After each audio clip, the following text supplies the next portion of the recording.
లేచి నిలబడి చిన్న ప్రార్థన చేద్దాం. పరిశుద్ధుడా మహోన్నతుడా మీకే స్తోత్రాలు. రాత్రికాల సమయంలో మా మధ్యలో దిగొచ్చినందుకు కొరకే స్తోత్రాలు. మా ధ్యానం మీరే కదయ్యా, మా ఊపిరి మీరే కదయ్యా, మా చరణం మీరే కదయ్యా, మా నడక పడక మీరే కదా బ్రహ్మా. ఈ వేద పట్టణం ద్వారా ఇంకా నీలో స్థిరపరచబడి కొరకే సహాయం చేయాలి. ప్రార్థన చేసుకుందాం. మొదలున్న అల్ఫా కుమారి ఓమేగా కుమారి ప్రార్థన చేస్తాం.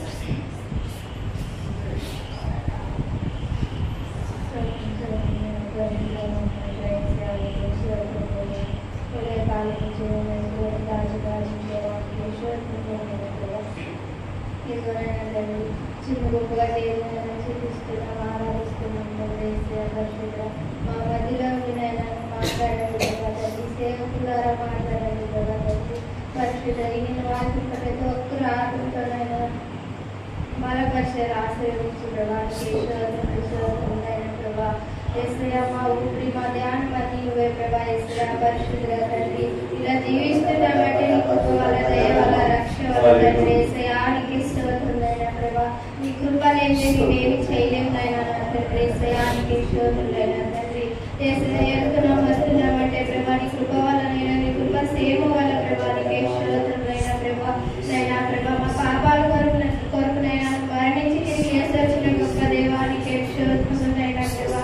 పరిశుద్ధుల తండ్రి అన్నపానాలు మాకు ఇచ్చిన గొప్ప దేవ నీకే స్తోత్రములైన ప్రభా తండ్రి.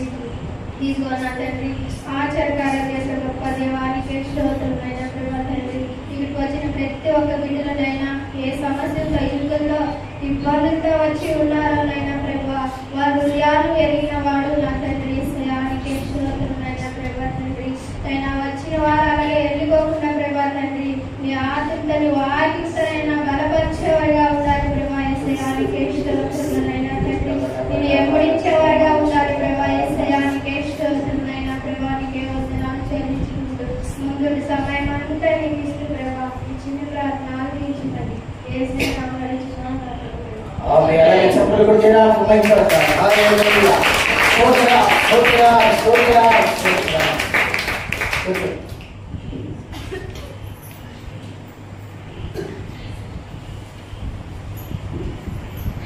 హల్లెలూయా. దేవుని మహాకృపను బట్టి 2 పూటలు కూడా 14వ తారీఖు సాయంకాలం మొదలుకొని 15 ఉదయకాలం దేవుడు అద్భుత రీతిగా ఆచరించగా మనతో మాట్లాడిన దేవుని యొక్క ప్రేమను బట్టి, కృపను బట్టి, దయని బట్టి దేవునికి స్తోత్రాలు చెల్లిద్దామా? హల్లెలూయా, హల్లెలూయా.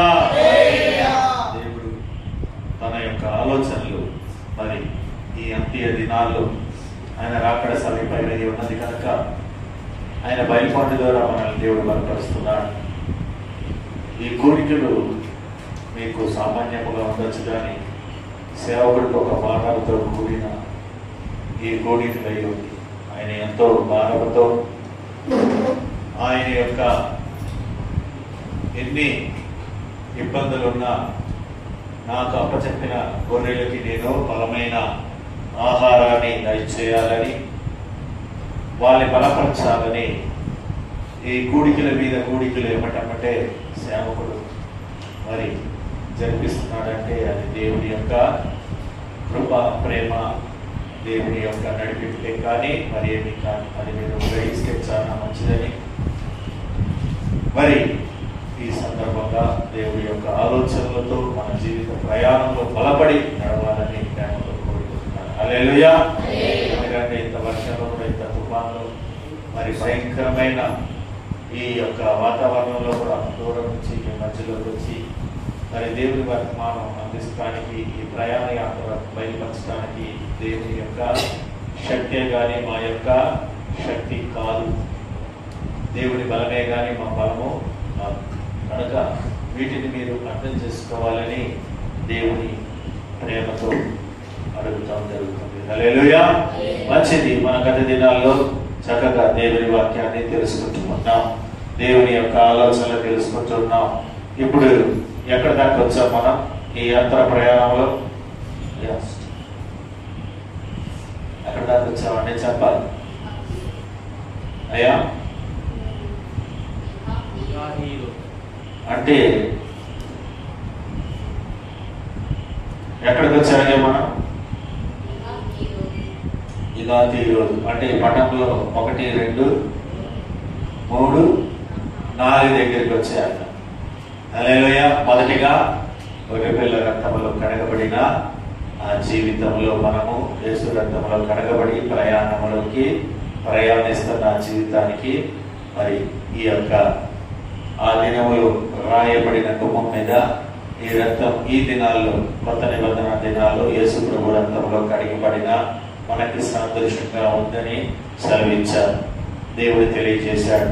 చూడండి, ఎన్నో తెగులు చేత బాధించబడిన ఆ తెగులు ఇజ్రాయేల్ ప్రజలకి ఏ నిబంధన లేదు, కానీ ఎప్పుడైతే దేవుడితో నడవాలనుకుంటున్నారో అప్పుడు దేవుడు ఒక ఆజ్ఞను పాటిస్తున్నాడు. ఏంటని? గొర్రెపిల్ల రక్తముతో గుమ్మం మీద పోయబడాలి. అలాగే పరమకాణానికి ప్రవేశించడానికి, పరమకాణాన్ని యాత్ర చేయడానికి మనల్ని కూడా బాప్టిజం అనే యేసు రక్తంలో కడగబడే నిబంధనతో ముడిపెట్టాడు. అలాగే ప్రయాణమై వస్తుండగా మరి దేవుని యొక్క కార్యాన్ని బట్టి రెండవదిగా మనము సుక్కోతు అనే జీవితంలో చూసాం. అంటే సుక్కోతు అనగా నూతన జన్మ.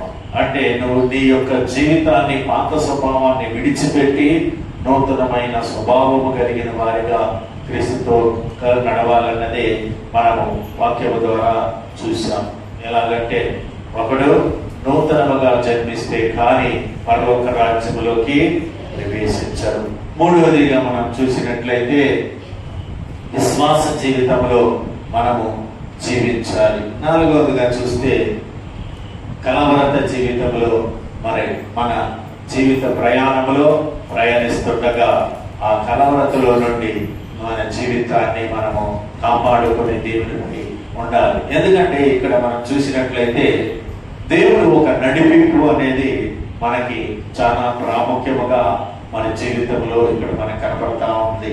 ఎందుకంటే నిర్మాకాండము 13వ అధ్యాయము ఆ మాటని చెప్పి నేను ముందుకి వెళ్తా. ఈరోజు అనగా కలవర జీవితంలో మన జీవిత యాత్ర ఏ రీతిగా ఉందన్న విషయాన్ని ఇక్కడ కొన్ని మాటలు తెలియజేస్తా. ఈ మాటలు దేవునికి తప్ప మానవుడికి తెలియదు. ఎవరికి తప్ప? దేవునికి తప్ప మానవునికి తెలియదు. నా మనసులో మాట మీకు నేను చెప్తే గానీ తెలుసుద్దా తెలియదా? నా మనసులో మాట మీరు చెప్పగలరా? కానీ నా మనసులో మాట మీకు నేను చెప్తే గానీ మీరు ఇదంట ఆయన మనసులో మాట అని మనము తెలుసుకుంటాం. అలాగే ఇక్కడ మనం చూసినట్లయితే నిర్మాకాండము 13వ అధ్యాయము 16వ వాక్యము నుండి ధ్యానిద్దాం. ఒక్కసారి మైక్ తీసుకొని చదవండమ్మా. బాహుబలము చేత యెహోవా మనలను ఐగుప్తులో నుండి బయటకి రప్పించెను గనుక ఆ సంగతి నీ చేతి మీద సూచనగాను నీ కన్నుల మధ్య లాలాట ప్రతీకగాను ఉండవలెను అని చెప్పింది. మరియు ఫరో ప్రజలను పోనీయగా దేవుడు ఈ ప్రజలు యుద్ధము చూచినప్పుడు వారు పశ్చాత్తాపపడి ఐగుప్తుకు తిరుగుదేమో అనుకొని కీర్తియుల దేశము సమీపముగా ఒక దేశం ఉంది. ఆ మార్గమున వారిని నడిపింపలేదు. అయితే ఒక్క నిమిషం, ఈ మాట మరి ఇజ్రాయెల్ ప్రజల మాట, దేవుడి మాట చెప్పాలి. ఈ మాట ఎవరిది? ఇజ్రాయెల్ ప్రజలదా దేవుని మాట? దేవుని భాషలో మాట, ఇజ్రాయెల్ ప్రజలు చెప్తున్న మాట చెప్పాలమ్మా. డౌటా మీకు? దేవుని మనసులో మాట మోషే ద్వారా రాయబడుతున్న ఈ లేఖనాల ద్వారా మనం ఈరోజు చదువుకుంటున్నాం. అది దేవుని మనసులో మాట. ఏ మాట? వీరు ఇజ్రాయెల్ ప్రజలు నడిపించిన తర్వాత మరలా ఈ షార్ట్ రూట్, ఈ యొక్క మార్గం దగ్గరగా ఉంది, ఇటు తీసుకెళ్ళొచ్చు. కానీ యుద్ధము చూసి వాళ్ళు భయపడిపోతారు. ఏమవుతారు? భయపడిపోతారు. ఆ భయము మార్గములో తీసుకువెళ్ళక వీళ్ళు మార్గము మళ్ళిస్తున్నాడు దేవుడు. హల్లెలూయా చెప్తామా? హల్లెలూయా. మన జీవితంలో కూడా ఎన్నో సమస్యలు మనకి వచ్చి ఉండొచ్చు, మనకి తెలియదు. నేను అనేక సందర్భాలు దేవుడితో మరి ఎన్నో కృతజ్ఞత చెల్లిస్తుంది. ఏంటంటే నేను స్కూటర్ మీద వెళ్తా ఉంటా, నా ముందు కానీ వెనక కానీ ప్రమాదాలు సమీపమై ఉండొచ్చు, జరగకుండా దేవుడు నన్ను కాచి కాపాడి తప్పించాడని ఎన్నో సందర్భాల్లో నేను గ్రహించాను. ఎందుకంటే వాహనాలు తోలే వాళ్ళు మరి వెళ్తూ సడన్ గా టర్న్ అవుతా ఉంటారు. విజయవాడ ప్రాంతంలో అయితే రద్దీ ఎక్కువ ఉంటది, ఆటోలో వెళ్తా ఉంటారు, సడన్ గా తిరుగుతారు. వాళ్ళు ఎందుకు తిరుగుతారో దేనికి తిరుగుతారో తెలియదు, సడన్ గా అవుతారు. ఇలాంటి సందర్భాల్లో ప్రమాదాలతో కూడిన ప్రయాణాన్ని దేవుడు ఎన్నో సందర్భాల్లో మనల్ని తప్పించి కాచి కాపాడిన సందర్భాలు ఎన్నెన్నో ఉన్నాయి. హల్లెలూయా, హల్లెలూయా. అలాగే మన జీవితంలో మనం చేస్తున్న స్థలంలో, పొలంలో, పనిలో మన చుట్టూ విషశర్మాలతో కూడిన ఒక యాత్ర చేస్తున్నాం మనం. కనుక వాటి నుండి దేవుడు తప్పించి నిన్ను ఎన్నో సందర్భాలు కాపాడి ఉండొచ్చు, కానీ నువ్వు వాటిని చూడకుండా ఉండొచ్చు. మనం చిన్నపిల్లల్ని మనం ఎత్తుకున్నప్పుడు తిరుగుతున్నప్పుడు ఏదో పురుగు వచ్చిందనుకో, పిల్లకి ఎక్కడ కలుస్తుందో పిల్లకి తెలియకుండా మనము వాటిని ఏం చేస్తాం? తప్పేస్తాం, చంపడము, తీసి పారేయటము జరుగుతుంది. ఎందుకని? అలాగే దేవుడు కూడా ఆయన్ని నమ్ముకున్నప్పుడు, ఆయనతో నడిచేటప్పుడు ఎన్నో ప్రమాదాలు మనకి ఎదురైనప్పటికీ, మన మీద దాడి చేయాలనుకున్నప్పటికీ దేవుడు వాటి నుండి తప్పించి మనకి ఆయుష్కాలమును దేవుడు దినదినము ఇస్తున్నాడు. హల్లెలూయా చెప్తావా? హల్లెలూయా. ఆయుష్కాలం ఎందుకు ఇస్తున్నాడు దేవుడు? ఇంకా నువ్వు దేవునికి దగ్గర అవ్వాలి, ఇంకా ఏదో నీలో కొరత, ఇంకా దేవునికి సమీపము కాని దూరం ఏదో ఉంది. ఆయుష్కాలం దేవుడు ఊరికే ఇవ్వడు మనకి. అందరూ జీవించేది వేరు, మనం జీవించేది వేరు. కానీ ఆయుష్కాలం దేవుడు దినదినము మనకి ఇస్తున్నాడంటే దేవునికి సంబంధమైన విషయంలో మనం ఎక్కడో దూరము కలిగి ఉన్నాం, వాటిని సరి చేసుకుని దేవుని సమీపముగా చేరడానికి ఇది మనం గ్రహించాలి. చదువమ్మా ఆ మాటని చూడండి. ఈ దేవుని యొక్క మార్గము ఆయన మనసులో మాట అక్కడ సెలవిస్తున్న మాట కంటిన్యూ చేయమ్మా. అయితే దేవుడు ప్రజలను చుట్టుదారియకు ఎర్ర సముద్రపు అరణ్య మార్గమున నడిపించెను. ఇశ్రాయేలీయులు యుద్ధ సన్నద్ధులై ఐగుప్తుల నుండి వచ్చిరి. మరియు మోసే యోసేపు ఎముకలను తీసుకొని వచ్చెను. అతడు దేవుడు నిశ్చయముగా దర్శనమిచ్చును. అప్పుడు మీరు నా ఎముకలను ఇక్కడ నుండి తీసుకొని పోవలనని ఇశ్రాయేలీయుల చేత రుడిగా ప్రమాణము చేసుకున్నారు. ఇక్కడ మనం చూసినట్లయితే యోసేపు కాలం 400 సంవత్సరాల మునుపు చనిపోయిన యోసేపు ఎముకలను తీసుకుని వెళ్ళారు. చూడండి, పితరులకి ఎంత నమ్మకం, ఎంత విశ్వాసం ఉంది. దర్శనము కలిగిన వ్యక్తులు వారు, దేవుడితో మాట్లాడిన వ్యక్తులు. వాళ్ళ యొక్క నిబంధన మరి వాగ్దాన భూమిలో దేవుడు మిమ్మల్ని తప్పగా తీసుకెళ్తాడు. తీసుకెళ్ళినప్పుడు నా ఎముకలను కూడా మీరు తీసుకొని వెళ్ళాలి, నా ఎముకలు ఇక్కడ ఉంచకూడదు అని ప్రమాణం చేసుకున్నారంట. ఎవరు? మరి మన దర్శనం, మనకున్న దర్శనం లోక సంబంధమైన దర్శనాలతో కలిగి ఉన్నామా?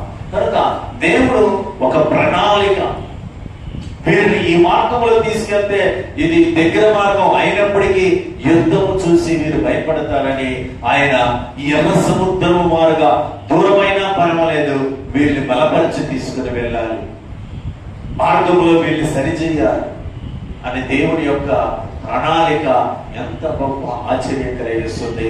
ప్రియ దేవుని సంగమా, ఈ మాట దేవుని మనసులో మాట.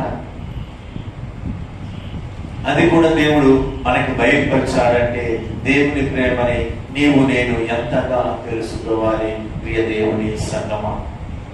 మామూలుగా చర్చికి రావటం, ఇవాళ వెళ్ళొచ్చామలే, మన ఇవాళ అయిపోయిందిలే అనుకోవటం కాదు. దేవుని ప్రేమని ధ్యానించాలి.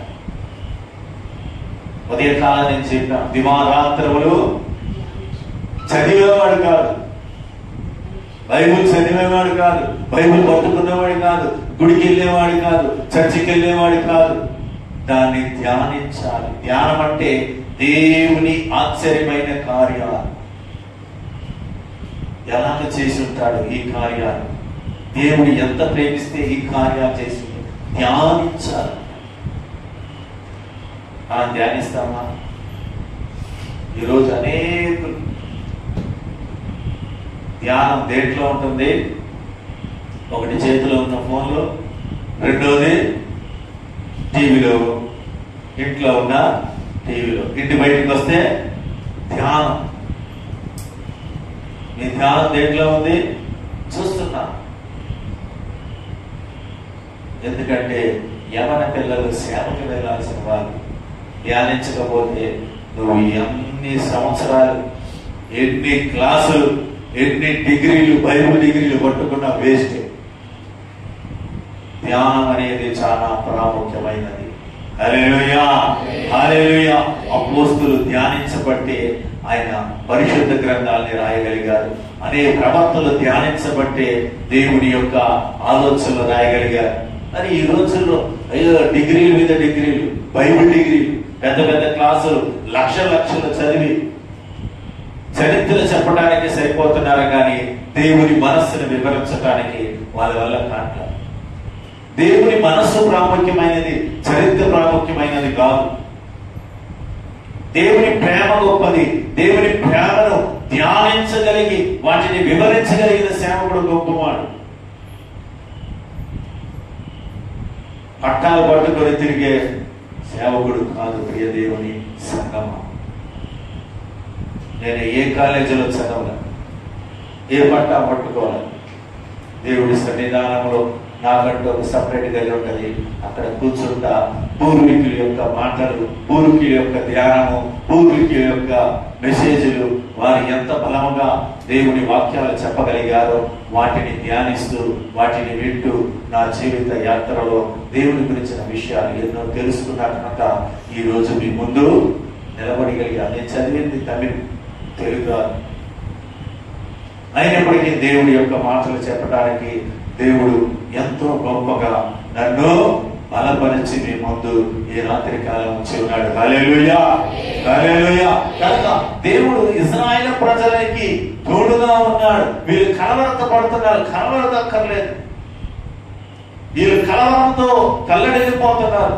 అయితే దేవుడి యొక్క మాటలు మనం చూసినట్లయితే 14వ అధ్యాయం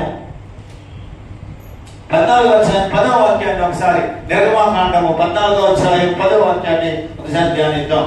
ఫరో సమీపించుచుండగా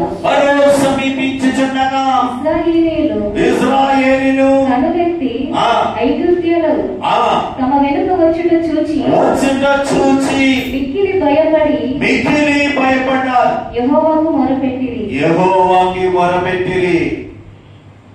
చూడండి, సైన్యము యాత్ర, ఆ యాత్ర ప్రయాణంలో ఐగుప్తు సైన్యము ఇశ్రాయేలు తరుముతున్న సైన్యాన్ని చూసి ఇదిగో ఒక కలవరం చెందారు. అయ్యో, మేము చనిపోవడానికి ఐగుప్తులో స్థలం లేక మమ్మల్ని ఇక్కడ తీసుకొచ్చి నిలిపామా.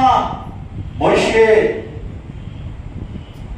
నా జీవితంలో మేము అక్కడే ఉంటే బాగుండు కదా, వాళ్ళు చెప్పిన మాటలు వినబడి వాళ్ళకి లోబడి జీవించుంటే బాగుండు కదా అని మొరపెడుతున్నారు. తర్వాత చదువు 13వ వాక్యాన్ని చదవండి. అందుకు మోషే భయపడకుడి, యెహోవా మీకు నేడు కలగచేయు రక్షణను మీరు ఊరక నిలిచిచుండి చూడు. నేడు కలగచేయు రక్షణను మీరు ఏం చేయాలి? ఊరక నిలిచుండి చూడు. ఊరికే నిలిచి చూడు. హల్లెలూయా, హల్లెలూయా. దేవుడు ఒక రక్షణ కల్పిస్తాడు మీకు. ఆ రక్షణను మీరు చూడండి. బైబిల్ స్టడీ పెట్టాం, దేవుని మాటలు చెప్తాం, దేవుని ఆలోచనలు ఊరికే వచ్చేదమంటే కష్టం. ఊరికే రండి అయ్యా, కూర్చోండి, వినండి, అంతే. డబ్బు ఇచ్చేదైతే చెప్పండి, వచ్చి కూర్చుంటాం.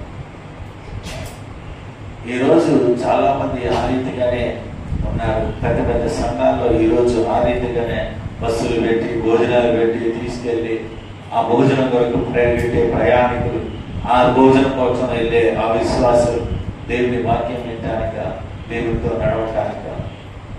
మా విశాఖపట్నం కూడా అది ఎక్కువైంది. దేవుని వాక్యం బలమైనది. దేవుని సంగమా ఇక్కడ చెప్తుంది ప్రతిదీ కూడా. ఈ రోజు నేను చెప్తున్న రీతిగానే అప్పుడు మోషే చెప్తున్నాడు, మీరు ఊరకే నిలిచి చూడుడి, మీ మధ్యలో దేవుడి కార్యాన్ని అనకు కూడా దేవుడు బలపరుస్తుంది. ఏంటంటే మీరు నా సన్నిధానంలోకి వచ్చి చూడండి, మిమ్మల్ని నేను బలపరిచి నా రక్షణ ఏ రీతిలో మీ చుట్టూ ఉందో అని చూడమని దేవుడు సెలవిస్తున్నాడు. హల్లెలూయా, హల్లెలూయా, హల్లెలూయా.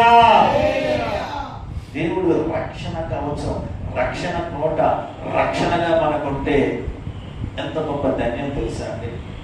మెడికల్ బిల్లు కట్టక్కర్లే, నీకు ఏ జబ్బు రాదు, ఏ ప్రమాదం రాదు,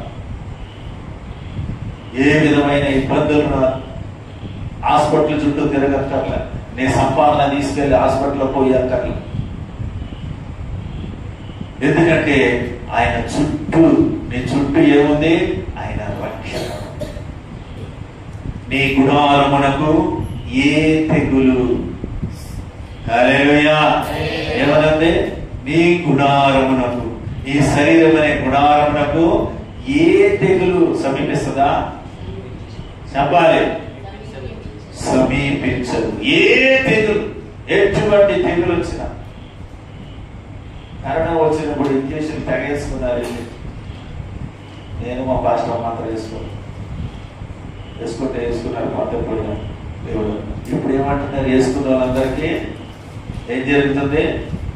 ప్రమాదం జరుగుతుంది. వేసుకున్న వాళ్ళు ప్రతి ఒక్కరికి ప్రమాదం, హార్ట్ అటాక్లు వస్తున్నాయి. బాడీలో మరి హార్మోన్స్ బ్యాలెన్స్ తగ్గుతుంది, బాడీలో ఎన్నో అవయవాలు డ్యామేజ్ అవుతుంది అనుకోండి. డాక్టర్లే చెప్తున్నారు, వ్యాక్సిన్ వేసుకున్నారా? వ్యాక్సిన్ వేసుకొని చనిపోయిన వాళ్ళు చాలా. ఏ తెగులు వచ్చింది మా ఇంట్లోకి వచ్చింది, మా ఇంటి చుట్టూ వచ్చింది, మా ఇంట్లో కూడా జరిగింది. అయితే దేవుడు కాపుదలతో కాచి ఈ రోజు మీ ముందు దేవుడు నిలబెట్టాడు. హల్లెలూయా, హల్లెలూయా. దేవుడి యొక్క కాపుదలని మనం విశ్వసించాలి. నువ్వు ఊరికే రాలే, ఏదో సరదాగా వచ్చి కూర్చోట్లే. దేవుని కాపుదలను బట్టి దేవ జ్ఞానాన్ని బోధించాలి, దేవుని ఆలోచనలు తెలియజేయాలి, దేవునిలో నువ్వు విశ్వాసం కలిగిన జీవితం చేయాలి, దేవునితో హత్తుకొని ఉండాలి. దానికే దేవుడు నిన్ను నన్ను పిలిచి ఉన్నాడు. హల్లెలూయా. దేవునితో నడిచే అనుభవంలో మనం ఏమవ్వాలి? ప్రాక్టీస్ అవ్వాలి. ధ్యానం అంటే ఏంటి, అసలు దేవుడు అంటే ఎవరు, దేవుని ప్రేమ అంటే ఏంటది నువ్వు రుచి చూడగలగాలి. రుచి చూడమంటున్నాడు దేవుడు, రుచి చూడమంటున్నాడు. ఆనోకు దేవుడితో నడిచాడంటే మామూలు విషయం కాదు. ప్రియ దేవుని సంగమం, దేవుడితో ప్రయాణం. అతనికి ఫ్యామిలీ ఉంది, పిల్లలు ఉన్నారు, మనవరు ఉన్నారు, మనవరు ఉన్నారు. మరి వీళ్ళందరి మధ్యలో దేవుడిని ఏ రీతిగా ప్రేమించాడు ఒకసారి ఆలోచించండి. బైబిల్ లేదు, ప్రసంగించేవాళ్ళు లేరు. మరి దేవుని ప్రేమని ఎలాగా అందుకున్నాడు, దేవునితో నడవాలని ఎలాగ జీవించాడు? దేవునికి అతనుకున్న సంబంధం ఎటువంటి సంబంధం తెలుసా? ప్రేమికుల సంబంధం. హల్లెలూయా. ఒకరిని ఒకరు విడిచిపెట్టలేక, బైబిల్లో రాయబడిన మాట, ఒకరిని ఒకరు విడిచిపెట్టలేక దేవుడు పరలోక రాజ్యములో దిగి వచ్చి ఆనోకుతో నడిచాడంట. ఆనోకు దేవునితో నడుస్తూ వెళ్ళాడంట. వీరిరువురి మధ్యలో ఉన్న ఆ ప్రేమను బంధం ఒకరిని ఒకరు విడదీయలేని బంధంగా మారింది. అప్పుడు దేవునితో, అయ్యా ఈ లోక సంబంధంలో ఉండటం కాదు కానీ నీతో వచ్చేస్తా, నువ్వు దిగి రావద్దు అయ్యా, నేనే నీతో వచ్చేస్తానని చెప్పుండొచ్చు. దాన్ని ఒకసారి ఆలోచించండి. ఈ రోజుల్లో ప్రేమికులు ప్రేమించినంతసేపు ప్రేమిస్తాడు. ఆ ప్రేమ ఎగుట్రాగానే భర్త కానీ భార్య కానీ ప్రేమికులు కానీ ఎవరైనా సరే ఈరోజు దూరమైన జీవితాలు, కన్నీరుమయమైన జీవితాలు మన కంటి ముందు కనపడుతుంది. ఇక్కడ దేవునితో ప్రేమ కలిగిన జీవితం దేవుని విడిచిపెట్టే జీవితం కాదు. దేవునికి మనిషికి ఆనవుకి దేవునికి ఉన్న సంబంధము విడదీయని ఒక బంధమై ఉన్నది. ఎంతో ఇష్టముగా దేవునితో జీవించాలని ఆయన వైరాగ్యమును దేవుడు చూశాడు, అతని ఆలోచన దేవుడు చూశాడు, అతని ప్రేమను దేవుడు చూశాడు, అతని ప్రేమకు దాసోహమైపోయాడు దేవుడు. ఆ ప్రేమ నుండి దూరము కాకుండా ప్రతి దినము ప్రతి క్షణము దేవుడు ఆనవుతో ఉండాలనుకుంటున్నాడు. ఏ రీతిగా ప్రేమించుంటాడు, ఏ రీతిగా వాళ్ళ బంధము ఏకమై ఉంటది ఒకసారి ఆలోచించండి, ధ్యానించండి.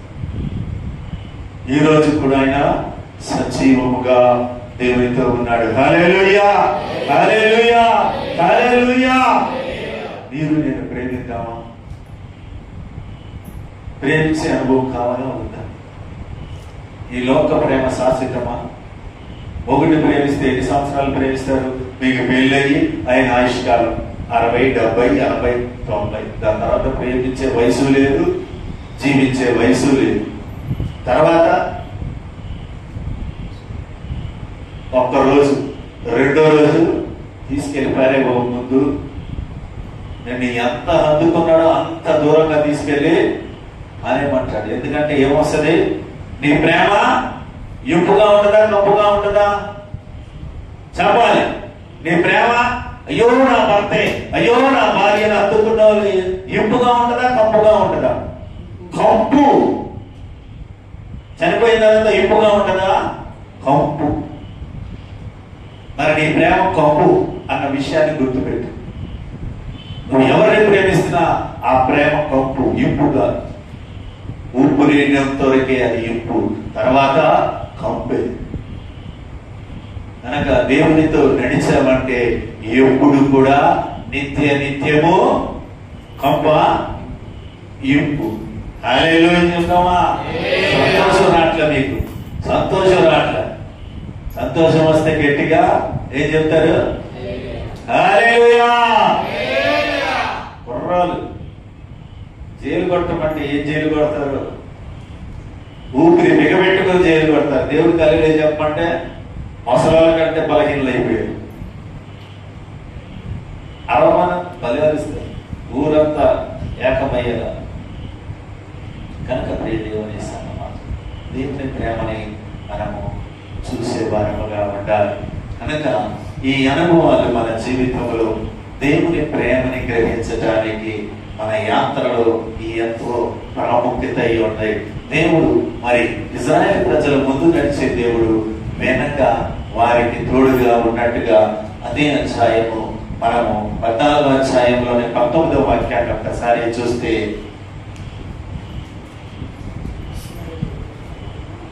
అప్పుడు ఇశ్రాయేలీయుల ఎదుట సమూహమునకు ముందుగా నడిచిన దేవదూత వారి వెనుకకు పోయి ఆయన వెనకకు పోయి వారిని వెంబడించెను. ఎవరిని వెంబడించారు? ఐగుప్తు సైన్యములను. చూడండి, దేవుడు ముందు వెనక కాపుదల. ఇశ్రాయేలు ప్రజల కలవరతం, కానీ దేవుడి యొక్క కాపుదల. ముందు దేవదూతల సముఖము, వెనక కూడా దేవదూతల సముఖము. ముందు వాళ్ళకి ఏమి జరగకూడదని ముందు ప్రయాణము, వెనక ఏమి జరగకుండా అడ్డుగా నిలబడుతున్న ఒక దేవదూత సముఖం. ఎంత ఆశ్చర్యకరమైనది. అందుకే దావీదు అంటున్నాడు, నా కాళ్ళకి నీ వాక్యము దీపమై. దేనికి అంటున్నాడు ఆ మాట? దీనికే. నువ్వు ముందు వెళ్తున్నావు, పెద్ద రాయి ఉంది, గొయ్యి ఉంది, ఏదో ప్రమాదం ఉంది. దేవుడు వాటి నుండి తప్పిస్తున్నాడు, వాటి నుంచి కాపాడుతున్నాడు, వాటి నుండి నిన్ను రక్షిస్తున్నాడు. ఈ విషయాన్ని మనము గ్రహించాలి. ఎన్నో సందర్భాలు, ఎన్నో ప్రమాదాలు మన ముందు ఉండుండొచ్చు. వాటి నుండి దేవుడు మనల్ని కాచి కాపాడు. ఎంత చేత కాచి కాపాడో నిన్ను ఆయన కొనుక్కున్నాడు. ఆయన పరిశుద్ధ రక్తము ద్వారా, ఆయన నువ్వు ఆయన జీవము కలిగిన దేవుని పరిశుద్ధ రక్తము నీపై ప్రోత్సహించారు కనుక, నిన్ను ఆయన కొనుక్కున్నాడు కనుక నిన్ను ఆయన జాగ్రత్తగా కాపాడుతూ నడిపించే దేవుడిగా ఉన్నాడు. హల్లెలూయా, హల్లెలూయా, హల్లెలూయా. కనుక ప్రియ దేవుని సంగమా, నీవు నేను దేవుని యొక్క మార్గంలో ప్రయాణిస్తున్న ఈ ప్రయాణ యాత్రలో చాలా జాగ్రత్తగా అడుగుల మీద అడుగు వేస్తూ వెళ్ళాలని దేవుని మాటలను మరి ఈ 4 ప్రయాణాలు మనం చూసాం. 5వదిగా మనం చూసినట్లయితే నిర్గమకాండము 15వ అధ్యాయము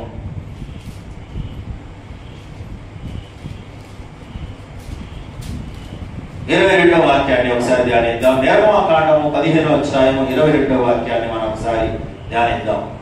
మోసే ఎర్ర సముద్రము నుండి జనులను సాగచేయగా వారు షూరు అరణ్యంలోకి వెళ్లి దానిలో 3 దినములు నడిచిరి. అచ్చట వారికి నీళ్లు దొరకలేదు. అంతలో వారు మారాకు చేరిరి. ఇక్కడ ఒక 3 దినాలు ప్రయాణమై సూర్ అనే ప్రాంతము మీకు ఎక్కడ కనబడుతుంది? అక్కడ సూర్ అనే ప్రాంతంలోకి ప్రయాణమై కనబడతా ఉంటది. ఆ సూర్ అనే ప్రాంతానికి వచ్చినప్పుడు 3 రోజులు ప్రయాణం అయ్యారట. ఎక్కడి నుంచి?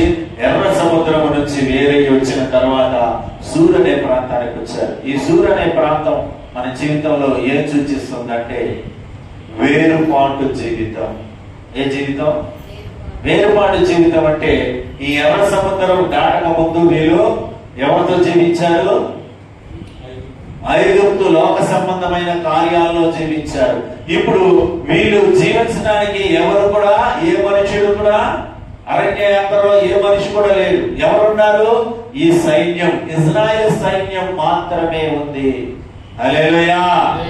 వేరుపాటు కలిగిన జీవితంలోకి వీళ్ళు ప్రవేశించారు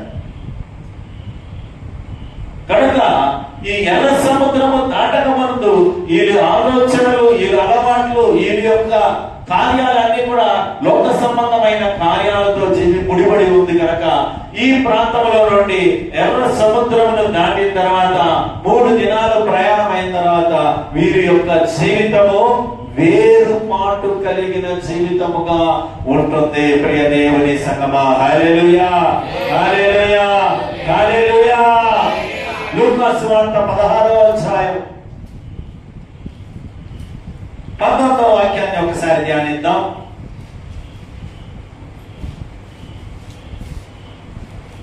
ధనవంతుడు అక్కడ ఉంటాడు. అతడు ఊదారంగు బట్టలను సన్నపు నార వస్త్రములు ధరించుకొని ప్రతి దినము బహుగా సుఖపడుచుంటువాడు. లాజరు ఒక దరిద్రుడు మనకి తెలిసిందే. ఈ ధనవంతుడు ఏం చేస్తున్నాడు? బహు ధనము ఉంది కనుక తిరుగుతూ తాగుతూ తన యొక్క జీవిత అలవాట్లన్నీ కూడా లోక సంబంధమైన వాటికి బానిసలుగా జీవిస్తున్న విషయాన్ని దేవుడు ఇక్కడ మనకు తెలియజేస్తూ ఉన్నాడు.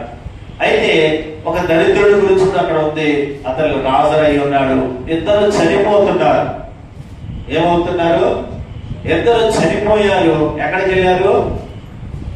ఒకరేమో ఇద్దరు పరలోకం వెళ్ళారా?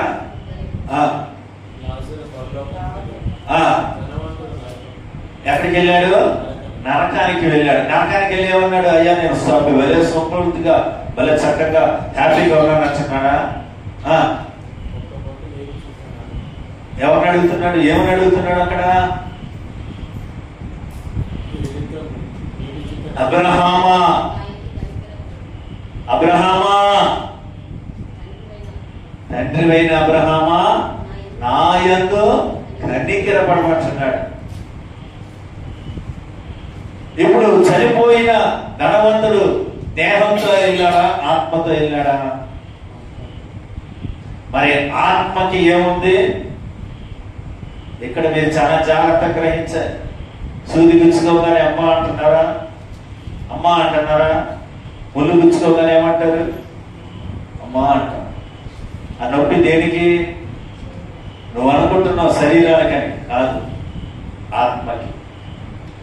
హల్లెలూయా. ఆ నొప్పి దేనికి? దేనికంటే అది ఎలాగంటారా, ఉదాహరణకి పోస్ట్ మార్టం జరుగుతూ ఉంటుంది మనుషులు, మనం తెలుసుకొని చూస్తూ ఉంటాం. యాక్సిడెంట్ జరిగినప్పుడు ఆసుపత్రిలో తీసుకెళ్ళి ఏం చేస్తారు దేహాన్ని మరి పోస్ట్ మార్టం చేసినప్పుడు ఏం చేస్తారు వాళ్ళు? మెల్లిగా వస్తారా? బతుకున్నప్పుడా? కాదు. మీరు ఈ కట్టర్లు దేనికి వాడుతున్నారు? ఐరన్ కట్ చేస్తున్నారు కదా, అలాంటి మిషన్తో బాడీని కట్ చేస్తారు. కట్ చేసినప్పుడు ఆ యొక్క చనిపోయిన ఈ శరీరం లేచి కూర్చొని అయ్యా నాకు నొప్పేస్తుంది అంటదా? గ్రహించండి. అందుకే ప్రాణాత్మ దేహములు దేవుడు చెప్పిన మాట, దేహము ఆత్మ, ఈ ఆత్మ ప్రాముఖ్యమైనది. అందుకే నీ కన్ను తప్పు చేస్తే దాన్ని తీసివేయమంటారు. ఎందుకని? నరకములో వేదన పడట కంటే నీవు గుడ్డివాడిగా ఉండటం బెస్ట్. ఇప్పుడు నరకంలో వేదన పడేది శరీరమా ఆత్మ? ఆత్మ. కనుక ఈ ఆత్మనే దేవుడు కాపాడుకుంటాడు, ఈ ఆత్మనే దేవుడు రక్షించాడు. ఈ ఆత్మే పరలోక రాజ్యంలో ప్రవేశించటానికి, ఈ ఆత్మకి జీవము, దేవుడి యొక్క రాకడలో ఎత్తబడటానికి రూపము అనే ఒక శక్తి మన మీద కప్పబడుతుంది.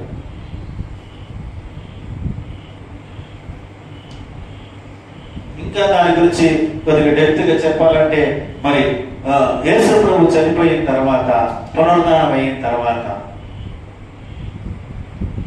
శిష్యులందరూ కలిసి ఏం చేస్తున్నారు? భయపడి తలుపులన్నీ బిగబెట్టుకొని తాళాలు వేసుకొని మరి గాలి కూడా లోనకి వెళ్లకుండా వెలబట్టుకొని కూర్చొని ఉన్నారు, మొత్తం మూసేసి. ఎందుకని? భయము చేత. ఒక దేవుని కుమారుడికే ఇటువంటి శిక్ష అయితే నాకు ఎటువంటి శిక్ష? నన్ను ఎలా కొడతారు? ఎందుకంటే యేసు ప్రభుని వాళ్ళ కళ్ళ ముందే కొట్టారు, వాళ్ళ కళ్ళ ముందే లాక్కెళ్ళారు, వాళ్ళ కళ్ళ ముందే హింసించారు, వాళ్ళ కళ్ళ ముందే భయంకరముగా ఒక భయ వాతావరణాన్ని కలిగించారు. ఇప్పుడు వాళ్ళందరూ కూడా ఒక గదిలో బంధించబడి భయపడుతూ ఉన్నారు. అప్పుడు యేసు ప్రభు వెళ్ళి తలుపు కొట్టి, నాయన తలుపు తీయండి అయ్యా, నేను యేసు ప్రభుని చెప్పానా? ఎలాగా చెప్పాలి? బైబిల్ మీరు చదువుతున్నారు లేదా నాకు అర్థం కావట్లే. ఏం చెప్పాడు దేవుడు? తలుపులన్నీ కూడా మూసి ఉండగా వారి మధ్యలో దేవుడు, హల్లెలూయా హల్లెలూయా, అది ఈ యొక్క పునరుద్ధానపు శక్తి. దానికి ఏవి కూడా అడ్డుగా ఉండవు. అటువంటి శక్తిని దేవుడు మనకి దయచేయాలనుకుంటున్నాడు. కనుక ప్రియ దేవుని సంగమం, మన జీవితంలో దేవునితో జీవించే ఒక ఆత్మీయమైన అనుభవంలో ప్రయాణం చేయాలి. ధనవంతుడు అంటున్నాడు ఇంకొక మాట, అయ్యా అబ్రహామని ఎవరు పిలుస్తారు? రక్షించబడను పిలుస్తాడా? రక్షణ లేని వాడు పిలుస్తాడా? అబ్రహామని ఎవరికి తెలుసు? అబ్రహాం తండ్రిని రక్షించబడిన మనుషులకు తెలుసా? రక్షణ లేని వారికి తెలుసా? డౌటా? రక్షించబడిన వారికి మాత్రమే అబ్రహాము మన విశ్వాసులకి తండ్రి. అయితే ఇతను జీవించిన వాడు ఎటువంటి వాడు? క్రైస్తవుడు. తండ్రి అయిన అబ్రహామా అని పిలుస్తున్నాడు. ఏమంటే అబ్రహాం గారు అని పిలవట్లే. నా విశ్వాస జీవితానికి పాత్రుడైన, మా విశ్వాస జీవితానికి పునాది అయిన, మా విశ్వాస యాత్రలో మొట్టమొదటి వ్యక్తి అయిన తండ్రి అయిన అబ్రహామా. నీవు నేను తండ్రి అయిన అబ్రహాము యొక్క ప్రయాణ యాత్రలో, విశ్వాస యాత్రలో ప్రయాణిస్తున్న మనము కూడా మరి ఏ రీతిగా జీవించాలి, ఏ రీతిగా మనము దేవునితో నడవాలని రాత్రి కాలం దేవుడు మనతో మాట్లాడుతున్న మాటలు మనం గ్రహించాలి. ప్రియ దేవుని సంగమా, అబ్రహామా అని పిలుస్తున్నాడంటే ఆయన తప్పక క్రైస్తవ జీవితం చేసినాడు కనుక, ఆయన అబ్రహాము గారని అతను గ్రహించాడు కనుక, తండ్రి అయిన అబ్రహామా, నా తండ్రి అయిన అబ్రహామా, మా పితరుల తండ్రి అయిన అబ్రహామా, మా విశ్వాస పాత్రుడైన అబ్రహామా.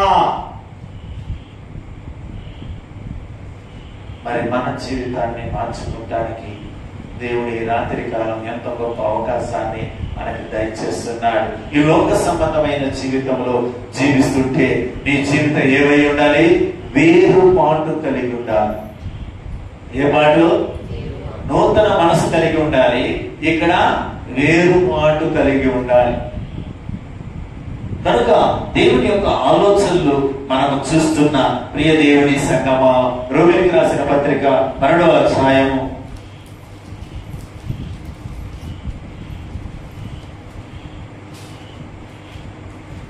2వ వాక్యాన్ని ఒకసారి చదవండి.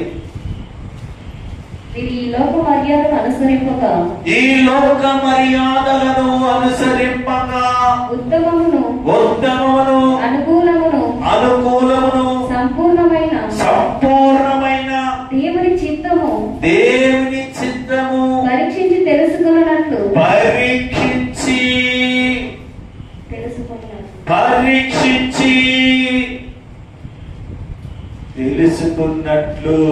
నీ మనసు మారి నూతన మగుట వలన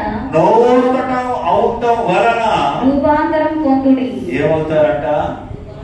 రూపాంతరం పొందాలంటే, దేవుని రాకడలో ఎంత పడాలంటే, నీ దేహము రూపము ధరించాలంటే పరీక్షించి పరిశోధించి మార్చుకోవాలి. నేను ఇంటాకే బతుకుతానయ్యా, నేను ఇంటాకే ఉంటానంటే ఉండు, దేవుడే ఉండడు. వీళ్ళు కూడా అట్టాగే నడిచారు, కానీ అక్కడికి చేరలే. రాను మీకే తెలుసు, వీళ్ళు అట్టాగే నడిచారు. మేము ఎట్టాగే ఉంటాం, మేము ఎట్టాగే తింటాం, మా జీవితాలు ఎట్టాగే ఉంటాయి అంటే ఉండమనే అన్నాడు దేవుడు. 40 సంవత్సరాలు వాళ్ళు నడిపించాడు, కానీ చేరుకోలేకపోయారు.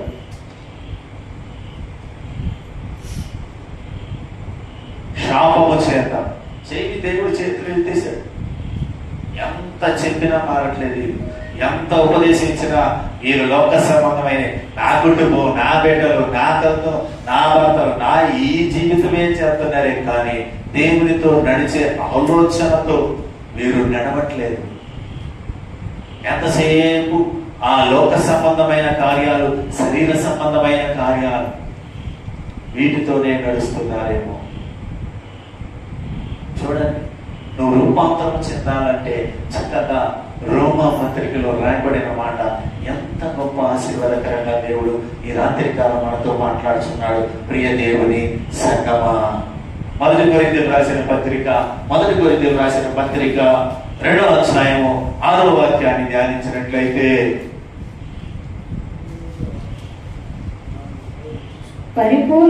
పరిపూర్ణులైన వారి మధ్య జ్ఞానము బోధించుచున్నాము, అది ఈ లోక జ్ఞానము కాదు. ఏంటంటే ఒక్కసారి ధ్యానించండి. పరిపూర్ణమైన వారు ఏ జ్ఞానం? పరలోక జ్ఞానాన్ని బోధిస్తున్నామే, కానీ ఈ లోక జ్ఞానముతో కాదు. ఈ లోక జ్ఞానాన్ని గురించి మేము చెప్పట్లేదు, కానీ పరలోక జ్ఞానం, పరిపూర్ణమైన జ్ఞానం అది. ఆ జ్ఞానాన్ని మాకిచ్చాడు దేవుడు.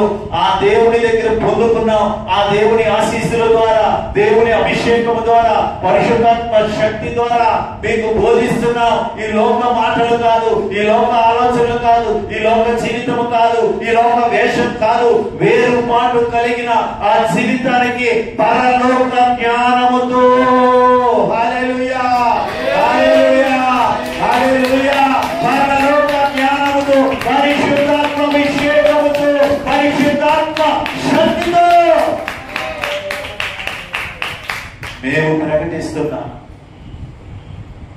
దీన్ని మీరు గ్రహించండి, మీరు తెలుసుకోండి అని అపోస్తలుడైన పౌలు మనకి హెచ్చరిస్తున్నారు. ఈ రాత్రి కాలం దేవుని యొక్క శక్తి, దేవుని యొక్క బలము, దేవుని యొక్క ఆత్మ మనకి హెచ్చరిస్తుంది. ప్రియ దేవుని సంగమా, ఈ లోక సంబంధమైన జ్ఞానము కాదు, ఇది పరలోక సంబంధమైన జ్ఞానం.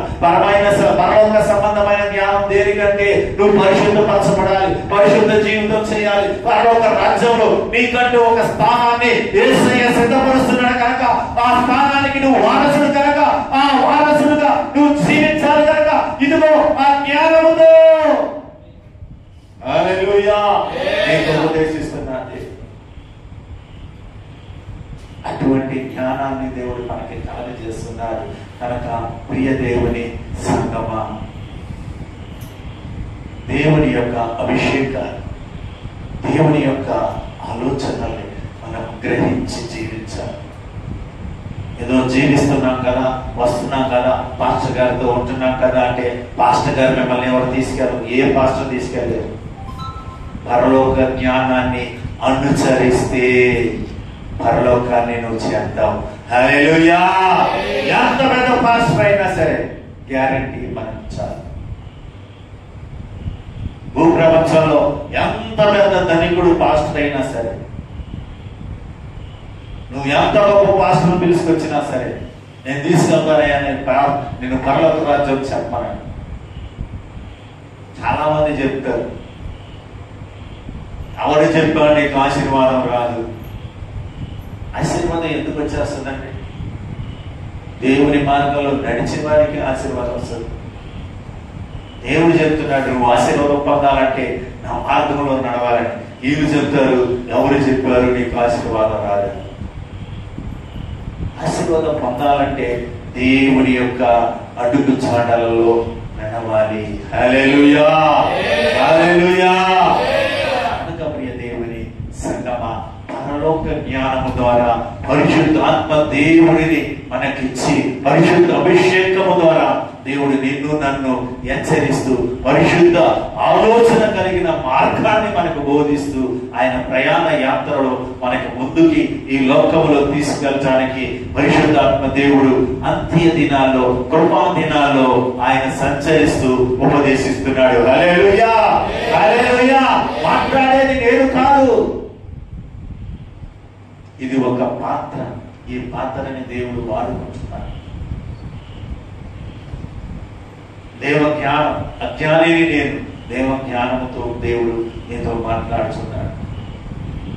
మనం అన్నం వండుకోవడానికి ఏ రీతిగా పాత్రని ఉపయోగించుకొని తర్వాత పక్కన అలాగే దేవుడు ఈ పాత్రని ఉపయోగించుకొని మీ మధ్యలో ఈ రాత్రి కాలం దేవుడు పరిశుద్ధాత్మ దేవుడు హెచ్చరిక కలిగిన మాటల ద్వారా మాట్లాడుతున్నాడు. ప్రియ దేవుని సంగమా, హల్లెలూయా, హల్లెలూయా. 2 కొరింథీయులకు రాసిన పత్రిక 4వ అధ్యాయము 10వ వాక్యాన్ని ధ్యానించినట్లయితే,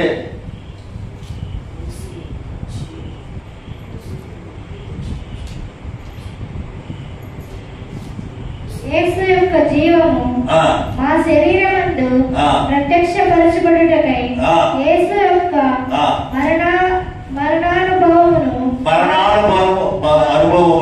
మా శరీరమందు ఎల్లప్పుడూ వహించుకొని పోవచ్చున్నాము. ఏదైనగా యేసు యొక్క జీవము కూడా మా మార్త్య శరీరమునందు ప్రత్యక్షపరచబడినట్లు సజీవులమైన మేము ఎల్లప్పుడూ యేసు నిమిత్తము మరణమునకు అప్పగింపబడుచున్నాము. హల్లెలూయా. ఎప్పుడు వాళ్ళకి సమస్యలు, బాధలు, వేదనలు, సేవకులకి పోరాటాల మధ్యలో ఎప్పుడు దినదినము వాళ్ళు చనిపోతూ బతుకుతున్నారు. క్రీస్తు యొక్క మరణాన్ని ధరించుకొని జీవిస్తున్నారు. ఎందుకని? నిత్య రాజ్యంలోకి ప్రవేశించాలి. ఈ దేహాన్ని సుఖపెట్టినంతసేపు సుఖపెట్టారు. ఇప్పుడు వారికి సుఖముతో పని లేదు. ఇప్పుడు ఏం కావాలి? నలగొట్టబడాలి. ఈ దేహం నలగొట్టబడాలి. నలగొట్టబడితే కానీ పరలోక రాజ్యానికి ప్రవేశించలేము. నలగొట్టబడాలంటే లోక సంబంధమైన కార్యాలకి మనకి కష్టమైన దూరంగా ఉండాలి. మనకిష్టమైన లోక సంబంధమైన కార్యాలను విడిచిపెట్టాలి. మనకిష్టమైన లోక ఆశయాలను విడిచిపెట్టాలి. దేవునికి ఇష్టమైన కార్యాలలో మనము జీవించాలి. దానికి మనము లోకములో చనిపోయిన వారుగా ఉండాలి. లోకములో చనిపోయి క్రీస్తులో జీవిస్తున్నావని నీవు జీవించాలి. బాప్టిజం ఇచ్చినప్పుడు ఏమని ఇస్తారు? ఏమని ఇచ్చారండి? ఊరకే నీటిలో వచ్చారా, లేపేశారా? ఏం చెప్పారు? నువ్వు ఈ లోకములో చనిపోయి క్రీస్తులో జన్మించావు. ఈ లోకంలో చనిపోయావు, లోకాశల్లో చనిపోయావు. మరి లోకాశలు అన్నీ కూడా మనకి ఇంకా ఉంది, లోక వేషంలో మనకి ఇంకా ఉంది. సినిమా యాక్టర్లు ఏ క్రాప్ చేసుకుంటే ఆ క్రాప్స్ వేసుకోవాలి, వాళ్ళు ఏ డ్రెస్సులు వేసుకుంటే ఆ డ్రెస్సులు వేసుకోవాలి, వాళ్ళు ఎలా మాట్లాడితే ఆ టైపులో. ఇవన్నీ కూడా లోకానికి సంబంధించిన ఆలోచనలు. ఇంకా మనం విడిచిపెట్టకపోతే విడిచిపెడదాం దేవునికి ఇష్టమైనది ఏదో. ఎందుకంటే ఈ లోకంలో మనం జీవించే కాలము, మన ఆయుష్ కాలము చాలా తక్కువ. కానీ యుగ యుగములు దేవునితో జీవించే ఒక జీవితాన్ని దేవుడు మనకు ప్రసాదించాడు కనుక ఆ జీవిత అనుభవంలోకి ఈ లోకంలో మనము చనిపోయే ఒక అనుభవం కలిగి ఉండాలి. కనుక ప్రియ దేవుని సంగమా, ఈ రాత్రి కాలం ఈ లోక సంబంధమైన జీవితంలో నుండి వేరు మాటు కలిగిన జీవితంలోకి మనము ప్రవేశించాలి. ఎందుకంటే ఇజ్రాయేలు ఈ లోక సంబంధమైన వారి మధ్యలో నుంచి వేరైన వారిగా వచ్చారు కనుక ఆ వేరైన ప్రాంతంలోకి మీరు జీవిస్తున్నారు కనుక వీరి యొక్క జీవితము వేరుపాటు జీవితముగా ఉంటుంది. ఇప్పుడు ఏం చూసాం మనం? సూర్ అనే ప్రాంతాన్ని చూసాం. ఇప్పుడు ఆరోదిగా మనము మారా అనే అనుభవంలోకి వెళ్దాం. 15వ అధ్యాయము 23వ వాక్యాన్ని, నిర్గమాకాండము 15వ అధ్యాయము 23వ వాక్యాన్ని ఒకసారి ధ్యానిద్దాం. మారా నీళ్లు చేదైనవి గనుక వారు ఆ నీళ్లు త్రాగలేకపోయింది, అందువలన దానికి మారా అని పేరు కలిగింది. ఎందుకంట మారా అనే పేరు కలిగిందంట. ఆ నీళ్లు తీసుకొచ్చిన తర్వాత అక్కడికి ఆ స్థలంలోకి నీరు తాగాలనుకున్నారు. ఆ నీరు దగ్గరికి వెళ్ళి వాళ్ళు నీరు తాగాలనుకున్నప్పుడు నీరు తీయకుండా చేదుగా ఉందా? చేదుగా ఉందంట. మరి ఆ చేదు నీరుని వీరు తాగుతారా? తాగలరా? చేదు కాకరకాయ తినమంటే ఏమన్నా తింటామా? కాకరకాయ అంటే మనకి చాలా మందికి అంటే ఇష్టం ఉండదు. చేదు అనుభవం అనేది దేవుడు మనకు పెట్టే కొన్ని పరీక్షలు అయి ఉంటుంది. మనకి ఈ మాట ఒక్కో చోట కూడా మనం చదువుతాం. మాట అనుభవం ఎక్కడ? అమ్మా చెప్పండి, చెప్పండి. మరి లోన్ నచ్చుకునేలాగా మీరు చెప్పాలి. ఈ మాట అనే మాటని ఒక్కో చోట చదువుతాం. ఎక్కడ? ఋతు గ్రంథంలో చదువుతాం. ఎందుకని? కానాను దేశంలో ఏమొచ్చింది? కరువు వచ్చింది. కరువు వచ్చినప్పుడు కరువుకు భయపడి ఎక్కడికి వెళ్ళింది? మోవాబు దేశానికి వెళ్ళింది. అంటే కరువు ఎందుకు వచ్చింది? నీ దేశాన్ని నేను క్షేమముతో ఆశీర్వదిస్తానన్నాడు. ఎప్పుడు? శుభ్రంగా తిని నువ్వు తొక్కుంటేనా? నీ దేశం కోసం నువ్వు ప్రార్థన చేసినప్పుడు, నీ స్థలం కోసం నువ్వు ప్రార్థన చేసినప్పుడు, నీ స్థలంలో ఉన్న జనుల కోసం నువ్వు ప్రార్థన చేసినప్పుడు, కన్నీరు విడిచి ప్రార్థన చేసినప్పుడు నీ దేశ క్షేమమును నేను. అయితే ఇక్కడ కష్టం రాగానే పరిగెట్టుకెళ్ళారంట. ఎక్కడికి? చాలా మంది ఈరోజు అమెరికా ప్రయాణం చేయడానికి చాలా మంది వెళ్తున్నారు. అక్కడికి వెళ్ళగానే ఏమైంది? చట్టం మారిపోయింది. ఇప్పుడు వాళ్ళకి ఏమైంది? చేదుగా మారింది. మొన్నటి దాకా రుచి కలిగిన ఆ అమెరికా ఇప్పుడు ఏమైంది? కష్టంగా మారింది, చేదుగా మారింది. కొన్ని సందర్భాల్లో దేవుడు మనల్ని పరీక్షిస్తాడు. కొన్ని సందర్భాల్లో దేవునికి దూరం అవుతున్న నిన్ను దగ్గర తీసుకురావడానికి, ఆయన యొక్క ఆలోచనలు తెలియజేయడానికి నిన్ను ఆ యొక్క చేదు అంటే కష్టమైన జీవితంలోకి నడిపించినప్పుడు నువ్వు గ్రహించగలగాలి. పరిగెత్తుకు నిలబడు. వెళ్ళిన వల్ల జరిగిన నష్టం ఏం జరిగింది? భర్తను పోగొట్టుకుంది, 2 కుమారులను పోగొట్టుకుంది. ఏమైంది? నా జీవితము చేదైంది కనుక నా పేరు మారాగా మార్చుకుంది. చూడండి ప్రియ దేవుని సంగమా, మరలా ఎక్కడికి తిరిగి వచ్చింది? మళ్ళీ ఎక్కడికి తిరిగి వచ్చింది? మోవాబు దేశం నుండి మరలా తన దేశానికి తిరిగి వచ్చింది కనుక ఆశీర్వదించబడిన వ్యక్తిగా మారింది. హల్లెలూయా. కనుక మన జీవితంలో దేవుడు కొన్ని పరీక్షలు పెంచినప్పుడు, కొన్ని యొక్క ఇబ్బందులు పెంచినప్పుడు, కష్టాలు పెంచినప్పుడు దేవుడి నుంచి తొలగకూడదు. ప్రార్థన చేయాలి, పట్టుదల కలిగిన ప్రార్థన చేయాలి, కన్నీటి ప్రార్థన చేయాలి, ఐక్యత ప్రార్థన చేయాలి, సేవకులతో కూడి ప్రార్థన చేయాలి, దేవుని సన్నిధానంలో ప్రార్థన చేయాలి, దేవుని యొక్క ఆలోచన ప్రకారం దేవుడు ఇచ్చిన ఆ గొప్ప సమయాన్ని బట్టి ప్రార్థన చేయాలి. ఇంటిలో అయినా సరే మోకరించి ప్రార్థన చేయాలి. ఈ ప్రార్థన అనుభవంలో నీకున్న సమస్యలు దేవుడు దూరపరుస్తాడు. ఏదైతే చేదుగా ఉందో, ఏదైతే మారాలంటి అనుభవం నీలో ఎదురవుతుందో వాటి నుండి దేవుడి నుండి తప్పిస్తాడు. హల్లెలూయా. నా జీవితంలో అలాంటి ఎన్నో జరిగినాయి. చెప్పుకుంటా పోతే ఈ బైబిల్ స్టడీ కూడా పూర్తిగా చెప్పలేను. ఇప్పటికే ఎక్కువ సమయం ఎక్కువగా మరి సమయం కేటాయిస్తున్నాము, కానీ ముందుకి సాగలేకపోతుంది. ఎందుకంటే పరిశుద్ధాత్మ దేవుని ఆలోచనలు అంత గొప్పగా మీ మధ్యలో వివరిస్తూ ఉన్నాడు. ప్రియ దేవుని సంగమా, వింటున్న ప్రతి ఒక్క దేవుని యొక్క బిడ్డలు తన కుటుంబంలో సమస్యలు వచ్చినప్పుడు, బాధలు వచ్చినప్పుడు, వేదనలు వచ్చినప్పుడు, కన్నీరు వచ్చినప్పుడు కృంగిపోమాకండి. నిన్ను బలపరిచే దేవుడు, ఆశీర్వదించే దేవుడు, నిన్ను లేవనెత్తే దేవుడు ఉన్నాడని నువ్వు నమ్మి విశ్వసించి ప్రార్థన చేసినట్లయితే దేవుడు గొప్పగా ఆశీర్వదించే దేవుడు మన మధ్యలో ఉన్నాడు. హల్లెలూయా. ఆ చేదు నీరుని దేవుడు మధురముగా మార్చాడా? ఆ చేదు నీరు తాగమన్నాడా? దేవుడు మధురముగా మార్చాడు. అలాగే నీ జీవితాన్ని కూడా మధురముగా మారుస్తాడు. ఎప్పుడైతే సమస్యలు వచ్చిందో సమస్యల నుంచి పారిపోకుండా దేవుని సన్నిధానంలో ఉండి ప్రార్థన చేసేవారుగా ఉండాలి. అటువంటి గొప్ప ఆశీర్వాదాన్ని మనము చూడాలి. కనుక ప్రియ దేవుని సంగమా,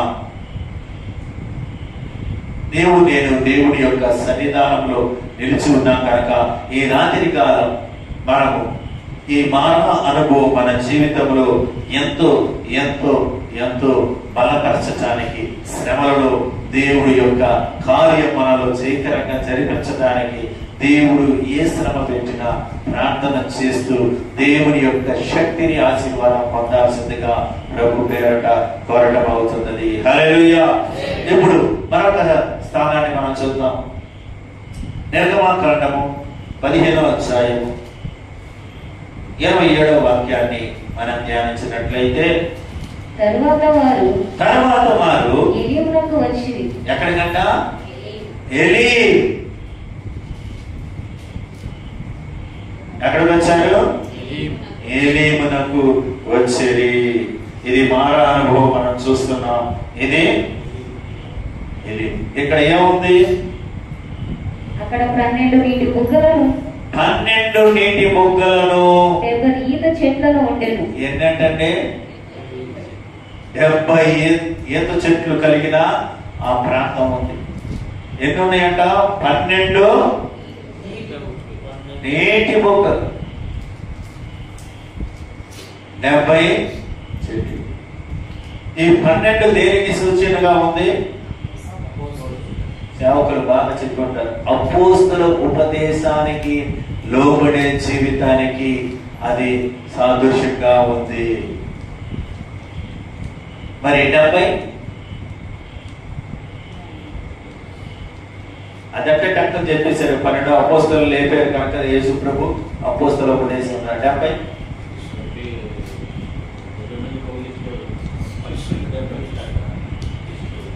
70 అనేది కాలాన్ని చూసేస్తుంది. హల్లెలూయా. ఇప్పుడు మనం జరుగుతున్న కాలంలో 70 వారములు. ఇది ఎక్కడ చదువుతాం మనం? 70 వారములు దానియేలు గ్రంథంలో చదువుతాం. 70 వారాలు దేనికి సాదృశ్యంగా ఉంది? కాలమును, జరిగిన కాలము, జరగబోయే కాలము, దేవుడి యొక్క ఆలోచనలు తెలియజేసే 70 వారములు మన జీవిత చక్రాన్ని సూచిస్తుంది. హల్లెలూయా, హల్లెలూయా. మన జీవిత చక్రములో 70 వారములు దానియేలు గ్రంథంలో ఉంది. అది ఒక బైబిల్ స్టడీ. అది దేవుని చిత్తమైతే మీరు ఆసక్తి కలిగి సేవకులకి చెప్తే ఆ 70 వారాల్లో కూడా దేవుడి యొక్క కార్యాలని మనము వివరించవచ్చు. కనుక ఈ 70 అనేది కాలచక్రాన్ని, మన జీవిత కాలచక్రాన్ని, జరిగిన కాలచక్రాన్ని, జరగబోయే కాలచక్రాన్ని సూచనగా ఈ 70 వారములు మరి అనే దానియేలు గ్రంథంలో చెప్పబడిన మాట 70 అనే సంఖ్యను చూపిస్తూ ఉంది. ఆ 70లో 0 తీసేస్తే 7 పరిశుద్ధాత్మ దేవునికి సాదృశ్యంగా 7 దీపస్తంభముల మధ్యలో సంచరించే దేవుని యొక్క ఆలోచనలు తెలియజేస్తుంది. ప్రియ దేవుని సంగమా, హల్లెలూయా. కనుక మన జీవితంలో, మన యాత్రలో, మన యాత్ర ప్రయాణంలో ఈ యొక్క కాలచక్రములో దేవునితో నడిచే అనుభవము అపోస్తల ఉపదేశం ద్వారా, అపోస్తల ఆలోచన ద్వారా, అపోస్తల ద్వారా బయలుపరుస్తున్న పరిశుద్ధాత్మ దేవుని యొక్క ఆలోచన చొప్పున జీవిస్తే నీ కాలచక్రములో ముగింపు దేవునితో ఉంటామన్న విషయాన్ని మనం గ్రహించి నడవాల్సిందిగా, గ్రహించి జీవించాల్సిందిగా, గ్రహించి దేవునితో ఉన్నతమైన ప్రేమలో నడిచే అనుభవం కలిగిన వారిగా మనం ఉండాలని దేవుని వాక్యం బయలుపరుస్తుంది. ప్రియ దేవుని సంగమా, అలాగే నీటి బుట్ట, నీరు అనగా దేనికి సాదృశ్యంగా ఉందంటే యెషయా గ్రంథము 12వ అధ్యాయము, యెషయా గ్రంథము 12వ అధ్యాయము 3వ వాక్యాన్ని ఒకసారి ధ్యానించినట్లయితే, కావున మీరు ఆనందింపబడి దక్షిణాధారములైన బావులలో నుండి నీళ్లు చేదుకొందురు. ఆ దినమున మీరు ఇలాగందురు, యెహోవాను స్తుతించుడి, యెహోవాను స్తుతించుడి, ఆయన నామమును ప్రకటించుడి, ఆయన నామమును ప్రకటించుడి, జనములలో ఆయన క్రియలను ప్రచురం చేయుడి, జనములలో ఆయన క్రియలను ప్రచురము చేయుడి, ఆయన నామము ఘనమైనదని, ఆయన నామము ఘనమైనదని జ్ఞాపకమునకు తెచ్చుకొనుడి. ఏం చేయాలంట? జ్ఞాపకములోకి తెచ్చుకోవాలి. ఆ యొక్క 70 ఈత చెట్టులు దాటిన తర్వాత ఈ 12 నీటి బొగ్గలు ఏం తోడుకోవాలి? 12 నీటి బొగ్గలు చూసి ఊరుకున్నారా? తోడుకున్నారు. దేవుని యొక్క వాక్యము ఎంత బలమైనదో ఒకసారి ధ్యానించుదామా? చదవమా? మళ్ళీ ఆ మాటని చదవండి. కావున మీరు ఆనందింపబడి రక్షణాధారములైన బావులలో నుండి, రక్షణ ఎక్కడికి? ఇప్పుడు రక్షించబడిన వారు రక్షణ బావికి వచ్చారు. ఇదే బావి రక్షణ బావి. ఈ బావికి వచ్చి తర్వాత మాటమ్మా, బావులలో నుండి నీళ్లు చేదుకొందురు, బావిలో నుండి నీళ్లు చేదుకొందురు. ఆ దినమున మీరు ఇలాగందురు, యెహోవాను స్తుతించుడి. ఏం చేయాలంట? బావిలోకి, దేవుని వాక్యములోకి, దేవుని ఆలోచనలోకి ఈ అపోస్తల ఉపదేశము ద్వారా 12 కలిగిన 12 మంది అపోస్తలుని ఏర్పరచుకొని వారి ద్వారా సిద్ధపరిచిన దేవుని యొక్క కొత్త నిబంధన గ్రంథము, పాత నిబంధనలో 12 గోత్రములతో నిండిన, 12 గోత్రాలకు ఉపదేశించిన, 12 గోత్రాలు నడిపించిన, 12 గోత్రాలతో ప్రయాణం చేసిన దేవుని అనుభవము, వీటిని జ్ఞాపకములోకి తెచ్చుకోవాలి. వీటిని నువ్వు గ్రహించగలగాలి. దేవుని మాటలు జీవము కలిగిన ఊటై ఉంది. హల్లెలూయా, హల్లెలూయా. కనుక ప్రియ దేవుని సంగమా, తర్వాత మాటను చదువుదాం. యెహోవాను స్తుతించుడి, యెహోవాని స్తుతించుడి, ఆయన నామమును ప్రకటించుడి. ఆయన నామాన్ని మనం ప్రకటిస్తున్నామా? యేసు ప్రభు గురించిన విషయాలు మన పక్కన వారికే చెప్పు. ఎందుకంటే మనకి నామోషి. నా రక్షణ జీవితాన్ని మీకు చెప్పా. నేను కట్టిగా హిందూ కుటుంబంలో పుట్టినవాడు, అన్య కుటుంబంలో పుట్టినవాడు, క్రైస్తవులంటే పడని కుటుంబంలో పుట్టినవాడు, క్రైస్తవుల్ని ద్వేషించే కుటుంబంలో పుట్టినవాడు, క్రైస్తవుల్ని ఆశయించుకునే కుటుంబంలో పుట్టేవాడు. మా నాన్నగారు క్రైస్తవులంటే అసలు అడని కుటుంబంలో పుట్టిన వాణిని ఈరోజు దేవుని నామాన్ని ప్రకటించడానికి ఏ మాత్రము సిగ్గుపడట్లేదు. హల్లెలూయా. నాకు ఏ ముద్ర వేసిన పర్లేదు. అంటే నువ్వు తక్కువ జాతి అయినా పర్లేదు, ఎక్కువ జాతి అయినా పర్లేదు, దేనికి కూడా నేను వెనకాడట్లేదు. ఎందుకంటే నా దేవుని నామము నన్ను ఎంతగా ఎంతగా ఎంతగా బలపరిచి మీ మధ్యలోకి దేవుడి నిలిపి ఉన్నాడు. హల్లెలూయా, హల్లెలూయా. సంతోషించాలి. దేవుని నామాన్ని బట్టి మనం సంతోషించాలి. దేవుని నామాన్ని స్మరించడానికి ఆయన ఏర్పాటుని మనకి పరిశుద్ధ రక్తము ద్వారా కడగబడి ఆయన సన్నిధానంలో నిలిపాడు కనుక సంతోషించాలి, ఆనందించాలి, దేవుని గురించి ప్రకటించాలి. వైరాగ్యం కలిగిన జీవితం చేయాలి. యవన రక్తం ఉడుకు రక్తమై ఉండాలి. దేవుని కొరకు పరిగెత్తే రక్తమై ఉండాలి. దేవుని కొరకు ప్రకటించే రక్తముగా ఉండాలి. హల్లెలూయా.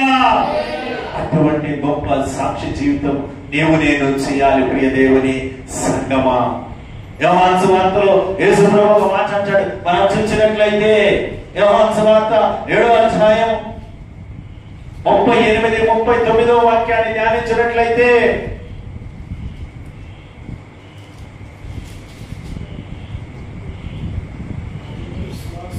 నా యందు విశ్వాసముంచువాడు వాడెవడు లేఖనము చెప్పినట్లు వాని కడుపులో నుండి జీవజల నదులు పారునని. జీవజల నదులు ఎక్కడి నుంచి?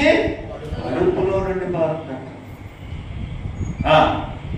తన యందు విశ్వాసం ఉంచువారు పొందబోవు ఆత్మను గూర్చి ఆయన ఈ మాట చెప్పెను. హల్లెలూయా. ఎవరితో విశ్వాసం ఉంచాలి? యేసు ప్రభు చెప్తున్న మాట, జీవజల ధారలు ఎక్కడి నుంచి? కడుపులో నుండి వస్తుంది. కనుక ప్రియ దేవుని సంగమా, ఈ రాత్రి కాలం మన జీవిత యాత్ర ఇశ్రాయేలు యొక్క యాత్రతో పోల్చుకుంటుంటే దేవుడు దేనికి ఈ కార్యాలు ఇశ్రాయేలు మధ్యలో చేశాడు? ఆ దినాన్న చరిత్ర ప్రకారముగా ఉన్నప్పటికీ ఆత్మ ప్రకారముగా ఎన్నో ఆలోచనలు దేవుడు తెలియజేస్తూ ఉన్నాడు. కనుక సంఘము దేవుడి యొక్క కార్యాలను బలపడాలి. జీవము కలిగిన దేవుడి యొక్క వాక్యము, జీవధారై ఉన్న దేవుడి యొక్క ఆలోచనలు గ్రహించగలిగితే, జీవించగలిగితే నువ్వు దేవుని గురించి సాక్షిగా నిలబడాలి. ప్రార్థన చేసుకుందాం. 2 నిమిషాలు కళ్ళు మూసినట్లయితే ప్రార్థన చేసుకుందాం.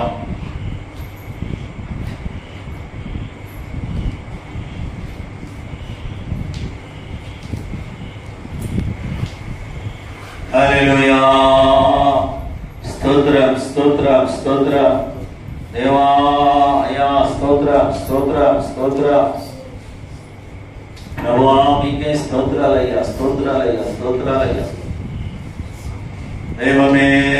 స్తోత్రం. ప్రార్థన చేసుకుందాం, ప్రార్థన చేసుకుందాం, ప్రార్థన చేసుకుందాం. అందరు కళ్ళు మూసుకుని 1 నిమిషం ప్రార్థన చేసుకుందాం. అందరూ కూడా సమర్పించుకోండి దేవుని సాక్షులుగా. హల్లెలూయా. స్తోత్రమయ్యా, స్తోత్రమయ్యా. రక్షణ భావంలోకి మనం తోడుకొనుచు రక్షణ ఆనందం కలిగిన వారు నిమిత్తమై ప్రార్థనలో ఉందాం. ఇంతవరకు ప్రభువు ఒక చక్కటి అనుభవాలలో నడిపించిన రక్షణ మనం పొందుకున్న వారిని ఉన్నాం, ప్రభు గురించి తెలుసుకున్న వారమే ఉన్నాం. అయితే ఆ అనుభవం ఎలా ఉండలో వాక్యాల ద్వారా నేర్చుకుంటూ ఉన్నాం. ఇశ్రాయేలు జనం యొక్క ప్రయాణం, ఈ రోజుల్లో మన యొక్క ప్రయాణం, ఆ రోజులు ఇశ్రాయేలు జనం యొక్క ప్రయాణం, ఈ రోజుల్లో మన యొక్క నూతన యెరూషలేము యొక్క ప్రయాణం. వారి ప్రయాణానికి మన ప్రయాణం వ్యత్యాసం ఏంటి?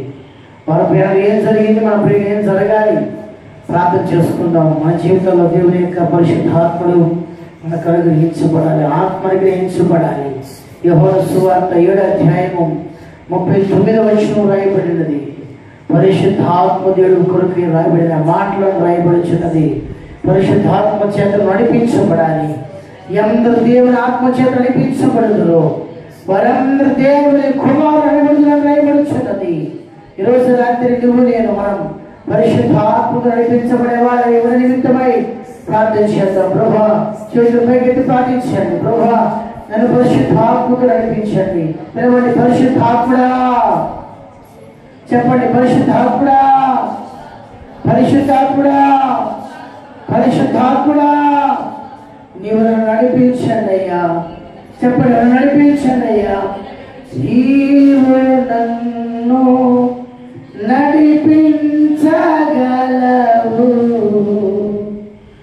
నేను నడవవలసిన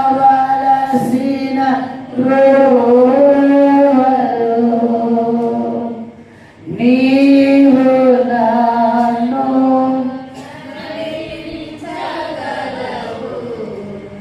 నేను నడవవలసిన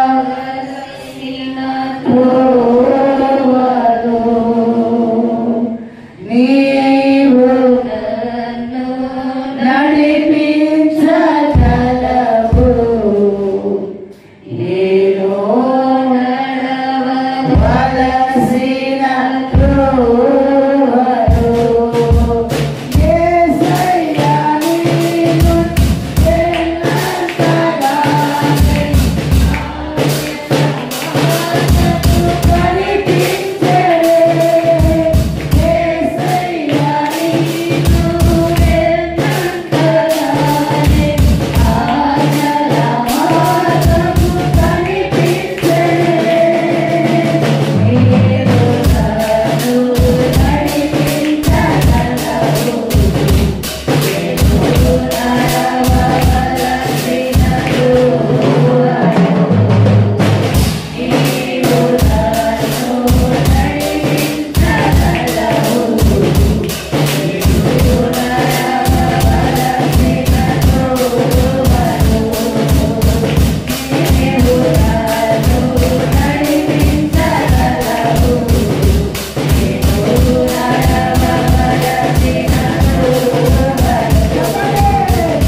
ఎన్నంతగా నడిపిస్తానని చెప్పాడు.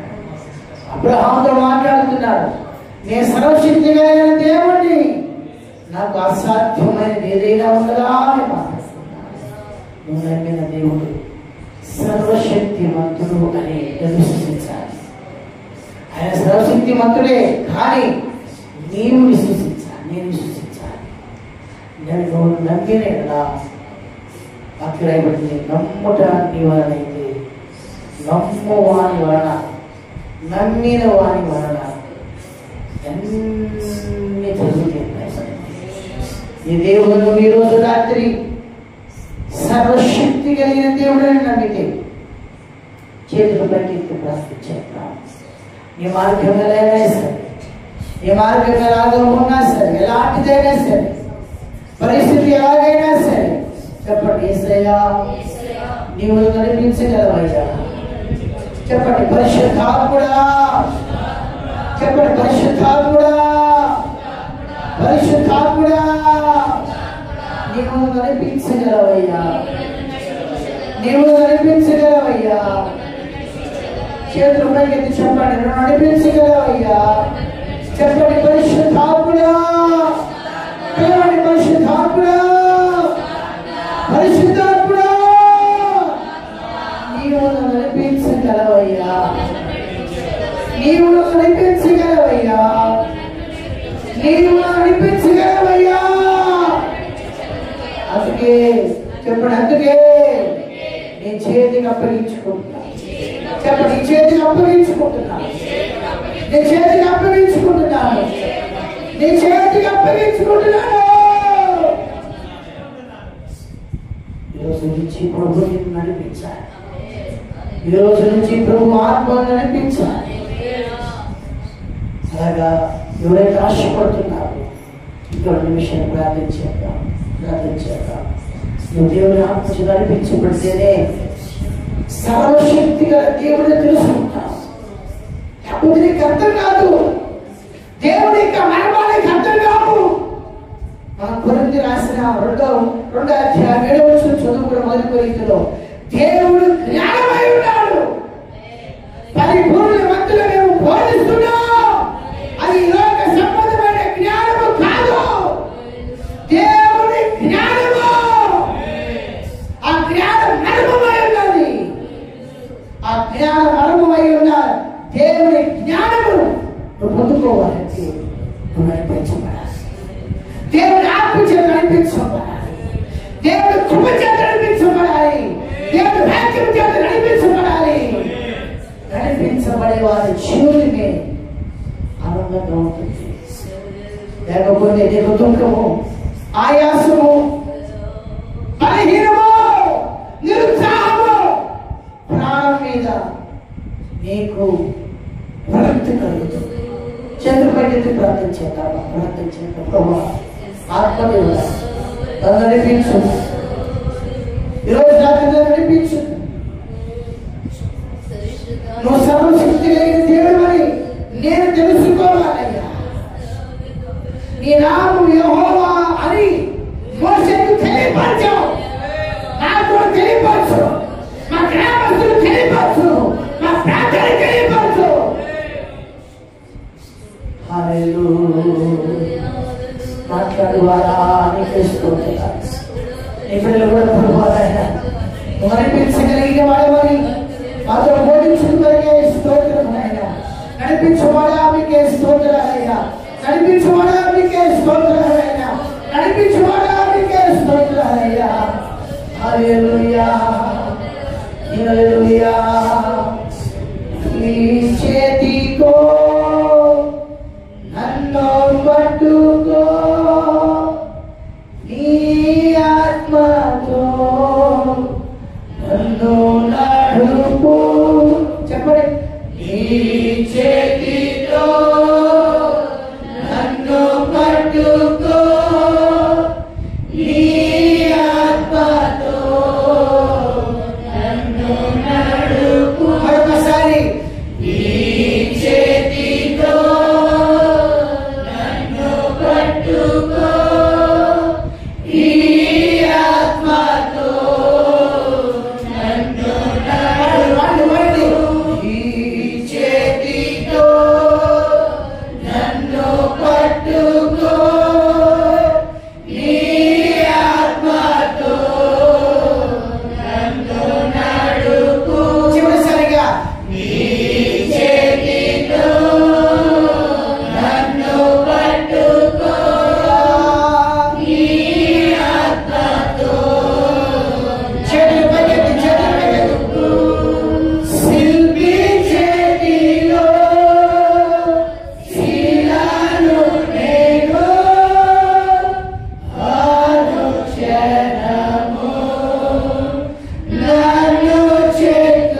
నీ ఆత్మీయ ప్రయాణాన్ని ఆయాసకరములు, నీ ఆత్మీయ ప్రయాణాన్ని మృతుకరములు.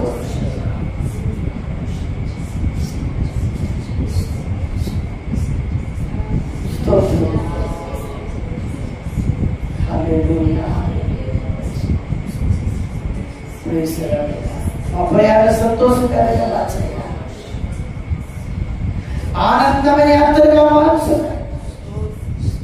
తదుపరి ఈరోజు రాత్రి మమ్మల్ని చెక్కు ప్రభావం మమ్మల్ని నడిపించి పరిశుద్ధాత్మగా స్తోత్రం.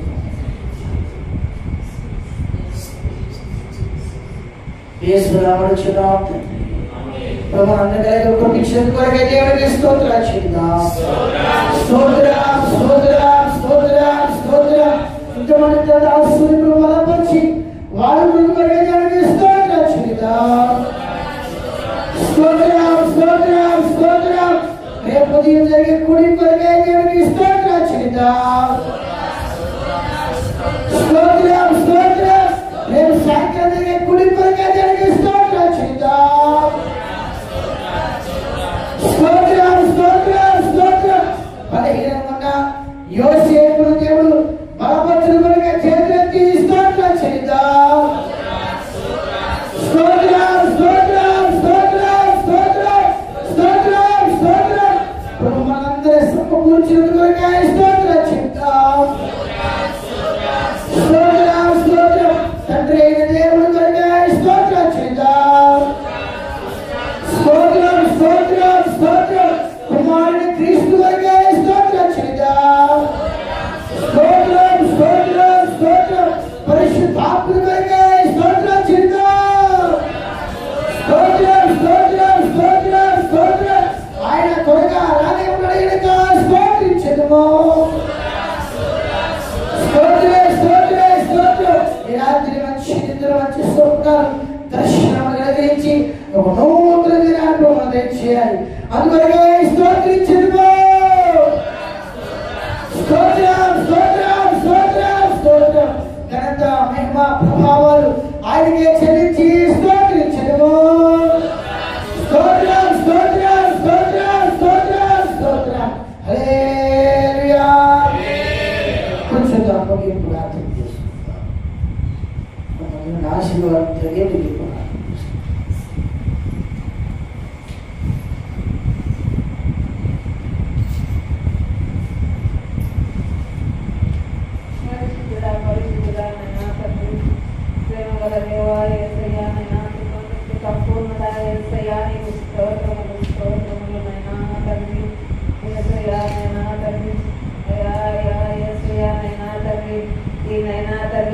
జరిగే కూడికలనైనా పట్టణంలో జరిగించి ప్రతిరోజు సాయంత్రం జరిగే కూడికలనైనా తండ్రి యేసయ్యా ఆశీర్వదించండి నైనా తండ్రి యేసయ్యా నీకే స్తోత్రములు స్తోత్రములనైనా తండ్రి.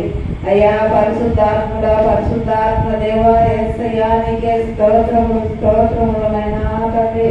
అయ్యా ఆత్మదేవుడా యేసయ్యా నీకే స్తోత్రములు స్తోత్రములనైనా తండ్రి. అయ్యా అయ్యా యేసయ్యా నైనా తండ్రి సర్వశక్తి గల మా తండ్రి యేసయ్యా నీకే స్తోత్రములనైనా తండ్రి. అయ్యా అయ్యా యేసయ్యా నైనా తండ్రి పరిశుద్ధాత్మ చేతనైనా ప్రతి ఒక్క బిడ్డను నడిపించునైనా తండ్రి. అయ్యా నీకు అసాధ్యమైనది ఏది లేదు కదనైనా తండ్రి యేసయ్యా నీకే స్తోత్రములు స్తోత్రములనైనా తండ్రి. అయ్యా నీ పరిశుద్ధాత్మ శక్తి ద్వారా నడిపించండి నైనా తండ్రి యేసయ్యా పరిశుద్ధుడా పరిశుద్ధాత్మ దేవుడా. అయ్యా ప్రతి ఒక్క బిడ్డను నైనా తండ్రి మీరు ముట్టండి నైనా ఆశీర్వదించండి నైనా తండ్రి. అయ్యా ఇంకా ఎంతో మంది ఉన్నారు నైనా రాలేదు నైనా తండ్రి. అయ్యా బిడ్డలకు కూడా నైనా తండ్రి యేసయ్యా వచ్చేదానికి సమాధానం కలగజేయనైనా తండ్రి యేసయ్యా నీకే స్తోత్రాలు నైనా తండ్రి. అయ్యా అయ్యా పరిశుద్ధాత్మ దేవుడా నైనా ఈ సాయంకాలం సాయంకాలం నైనా పూటనైనా చేసే ప్రార్థనైనా తండ్రి ఆలకించండి నైనా తండ్రి యేసయ్యా నీకే స్తోత్రాలు నైనా. అయ్యా చేరవచ్చిన ప్రతి ఒక్క బిడ్డను నైనా ముట్టండి నైనా ఆశీర్వదించండి నైనా తండ్రి. అయ్యా అయ్యా నైనా తండ్రి ఎవరైతే నైనా ఏ ఇబ్బందుల్లో ఏ బాధల్లో ఏ కష్టాలు ఉన్నావో అయ్యో నైనా తండ్రి అయ్యా తీర్చే దేవుడు నీవేనైనా తండ్రి యేసయ్యా నీకే స్తోత్రాలు నైనా తండ్రి. అయ్యా అయ్యా నైనా తండ్రి పరిశుద్ధాత్మ దేవుడా యేసయ్యా నీకే స్తోత్రములు స్తోత్రాలు నైనా తండ్రి. అయ్యా నైనా తండ్రి, అయ్యా నైనా తండ్రి వచ్చిన పాస్టర్ గారిని కూడా నేను ఒక్కసారి జ్ఞాపకం చేసుకోనైనా తండ్రి యేసయ్యా. అయ్యా ఎంత దూరం నుంచి నైనా తండ్రి మా కొరకు ప్రయాసపడినైనా భారం మోసుకొని నా ఎంతమంది చెప్పిన ఊరునైనా తండ్రి. అయ్యా అలాగేనైనా తండ్రి నైనా తండ్రి పాస్టర్ గారు ఎంతో దూరం నుంచి నైనా తండ్రి వచ్చి ఉన్నాను నైనా తండ్రి. అయ్యా నైనా బిడ్డ వాక్యాలు చెప్పున్నప్పుడు నైనా తండ్రి అయ్యా నీ పరిశుద్ధాత్మ చేత ప్రతి ఒక్కరి నింపని నైనా తండ్రి. యేసయ్యా నీకే స్తోత్రాలు స్తోత్రాలు నైనా తండ్రి. అయ్యా అయ్యా యేసయ్యా నైనా తండ్రి అయ్యా వారి కుటుంబాన్ని ఆశీర్వదించండి నైనా తండ్రి. అయ్యా నీకు స్తోత్రాలు స్తోత్రాలు నైనా తండ్రి. అయ్యా నైనా తండ్రి రాత్రికాల సమయంలో నైనా తండ్రి చేరు వచ్చిన ప్రతి ఒక్క బిడ్డను నైనా తండ్రి పేరు పేరున ముట్టి ఆశీర్వదించమని యేసయ్య నామములో అడుగుతున్నాము తండ్రి. ఆమేన్. స్తోత్రం చెల్లిద్దాం. స్తోత్రం స్తోత్రం స్తోత్రం స్తోత్రం స్తోత్రం స్తోత్రం స్తోత్రం స్వాతి ఆశీర్వాదం చేస్తున్నాం.